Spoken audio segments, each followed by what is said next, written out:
Também eu me sinto na responsabilidade como uma pessoa que com ele interagiu e sempre tive pelo senador, presidente e governador Itamar Franco uma relação de crescente respeito, cooperação e construção. E como outros colegas, aqui também dedico o meu pronunciamento de hoje a ele. A ética está de luto.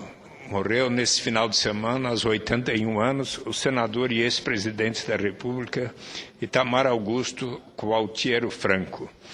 Itamar foi um político respeitado por aliados e opositores. Ele foi o exemplo de político sério, honesto e responsável. Foi com seriedade, hombridade e honradez que exerceu seus mandatos políticos sem privilegiar quem quer que fosse, por mais que privasse de sua intimidade. Também era polêmico, de temperamento forte. Muitas vezes a imprensa o chamou de teimoso e birrento. O Brasil deve muito a Itamar Franco. Ao assumir a presidência da República, o país atravessava uma enorme crise política, fruto do impeachment de Fernando Collor, e ao mesmo tempo vivia um delicado momento econômico com a inflação acima de 3% ao ano. A democracia brasileira retomava seus primeiros passos e Itamar, com um espírito público ímpar, convocou todos os presidentes dos partidos políticos existentes e perguntou-lhes se queriam que fosse convocada a nova eleição, já que restavam 2 anos de mandato, do final de 92 a 1994. Ficou em silêncio por alguns minutos e, frente à concordância exposta pelo silêncio de todos, assumiu o cargo de presidente da República.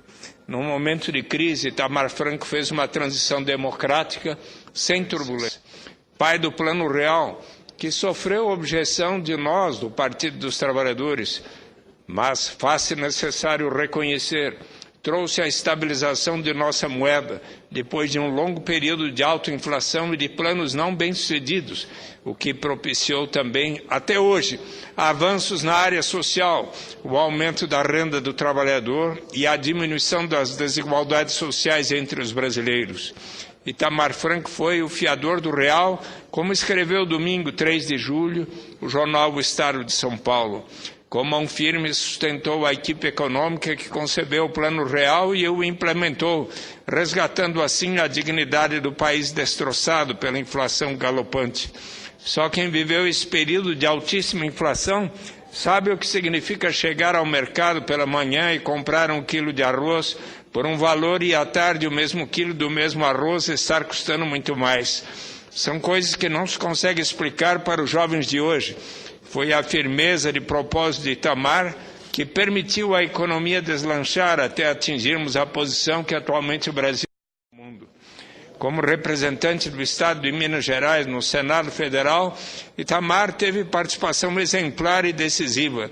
Em 1978, o então presidente Ernesto Geisel, com base em levantamento da Eletrobras, resolveu aumentar a produção de energia elétrica, tendo como matriz a fusão nuclear. Foi então negociado um acordo com a Alemanha, o qual foi encaminhado ao Congresso, prevendo a construção de 8 usinas nucleares e a transferência tecnológica a partir da 4ª. O acordo foi aprovado pelo Congresso. Entretanto, pouco tempo depois, a revista alemã Der Spiegel publicou uma série de matérias que foram reproduzidas pela imprensa brasileira, trazendo acusações de desvio dos recursos liberados na construção da primeira das 8 usinas acordadas. O líder do MDB, Paulo Brossard, requereu a instalação de uma CPI para investigar a concepção de acordo nuclear Brasil-Alemanha. Em outubro de 78, a CPI elegeu seu presidente, o senador Itamar Franco. Como era sua característica, Itamar conduziu a comissão de inquérito com firmeza e objetividade, conseguindo naquela época rasgar o véu de mistério que cercava o acordo com a Alemanha. De autoria de Itamar Franco, o engenheiro que se tornou político, a legislação que dispõe sobre a seleção de locais, a construção, o licenciamento, a operação, a fiscalização, os custos, a indenização e a responsabilidade civil e as garantias referentes aos depósitos de rejeitos radioativos.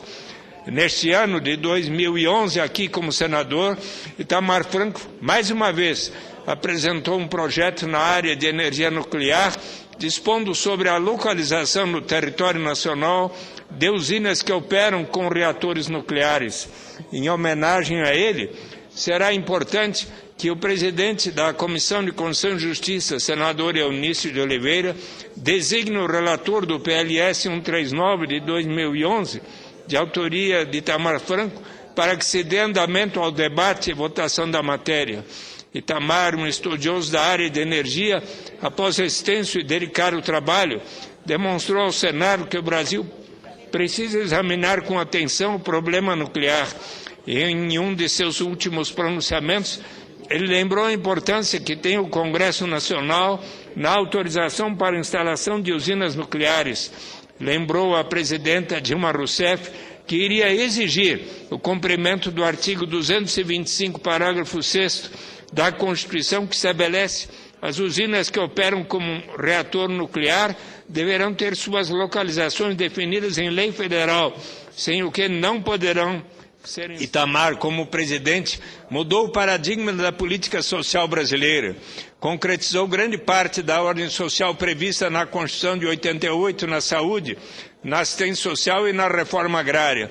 Além disso, foi ele quem primeiro elegeu como prioridade o combate à fome e inaugurou a participação da sociedade civil de forma inédita e efetiva na gestão e formulação das políticas públicas. A gestação do que veio depois, do que veio de melhor nas políticas sociais, tanto com Fernando Henrique, com Lula e agora Dilma, deve-se ao breve e grande governo do presidente Itamar.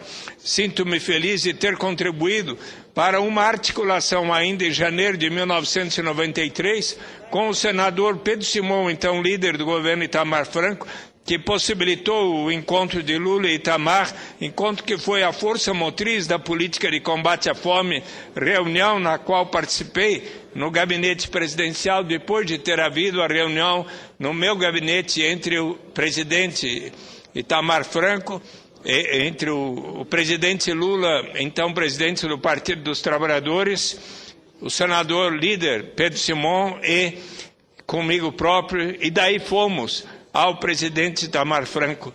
Lula entregou a Itamar um documento elaborado pelo governo paralelo do PT sobre segurança alimentar, coordenado por José Graziano da Silva, atual diretor-geral da FAO, no qual já se definia um conjunto de diretrizes de ações para uma política de segurança alimentar inexistente no país e onde já se previa a criação do Conselho Nacional de Segurança Alimentar.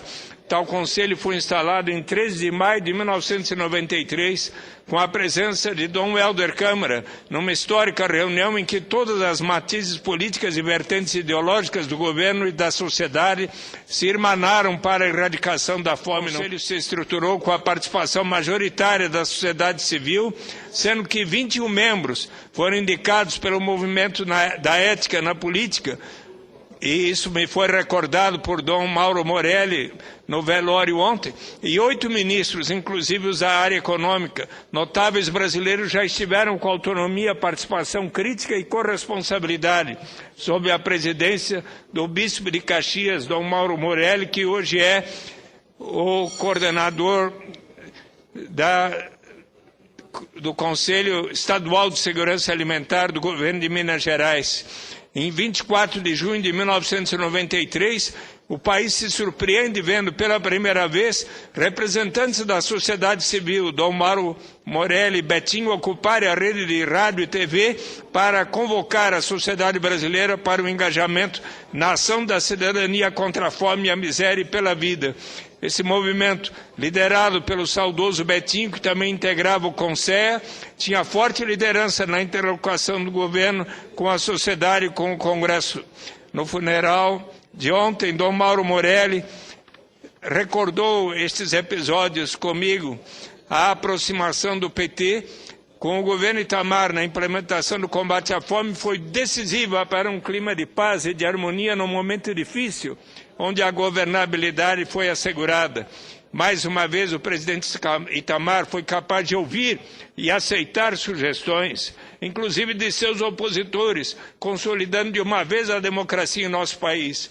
Acompanhei o trabalho do Consenha, integrei a Frente Parlamentar para o Combate à Fome, coordenada pelo deputado Mírio Teixeira. Tive a felicidade de, em junho de 1994, participar da primeira Conferência de Segurança Alimentar, que então aprovou o programa de renda mínima. Itamar Franco terminou seu mandato com um grande índice de popularidade. Prova disso foi seu bem-sucedido apoio a Fernando Henrique Cardoso na sucessão presidencial. Foi um homem que nunca se dobrou frente ao poder para receber benefícios pessoais e particulares. Pelo contrário, sempre se colocou soberanamente em favor dos interesses do Brasil. Um exemplo notável para todos nós, brasileiros e brasileiras. Senhora Presidenta, encaminho à mesa requerimento, como outros senadores já apresentaram ontem, mas também faço questão de apresentar o requerimento de pesar para condolências à família do presidente.